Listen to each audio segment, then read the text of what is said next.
It's late at night in a tiny Irish village.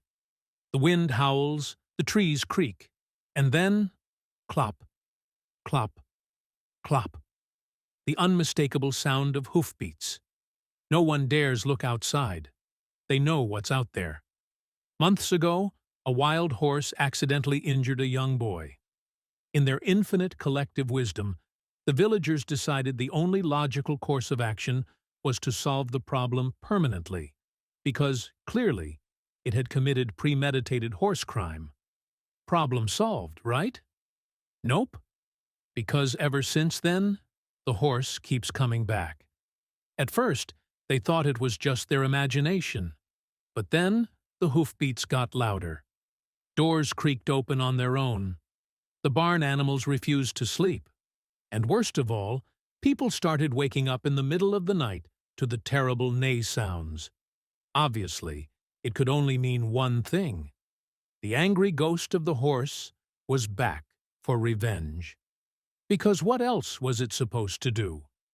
Just move on? No.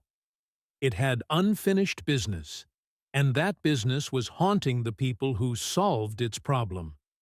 The villagers were terrified. They started leaving out offerings of hay at night, hoping to appease the spectral stallion. But the hauntings didn't stop. If anything, they got worse. The horse was not interested in hay. The horse wanted justice. So, what did the villagers do? They gave the spirit a name. Because if these people knew one thing, it was that giving something a terrifying name made it so much better. They called it the nightmare. A horse that comes at night. Creative, right? Over time, people stopped telling the actual story and just kept the word. And that, dear friends, is how we got the word nightmare. Ghost horses? Really?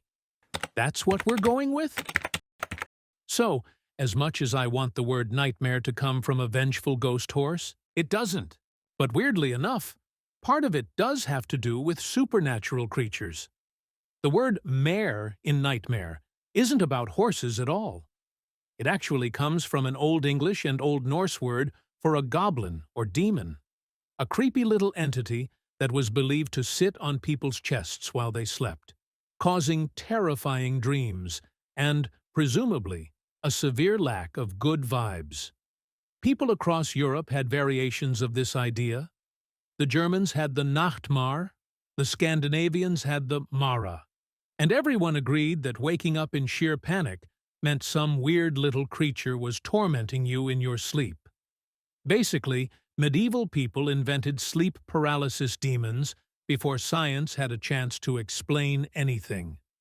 By the 1300s, mare was already associated with bad dreams, and by the 1500s, nightmare meant exactly what we know it as today, a terrible dream or just any experience that makes you want to yeet yourself into the sun. Origin trustability, 90%. Etymologists and historians agree on the origins, but we're still waiting for one of those medieval goblins to do a TED Talk on the matter. So, next time you wake up in a cold sweat, just remember, it's probably not a vengeful ghost horse. But if you hear hoofbeats at night, maybe don't check, just in case. Speaking of things that keep people awake, our next word is all about questionable decisions, wild nights, and the liquid courage that fuels them. That's right.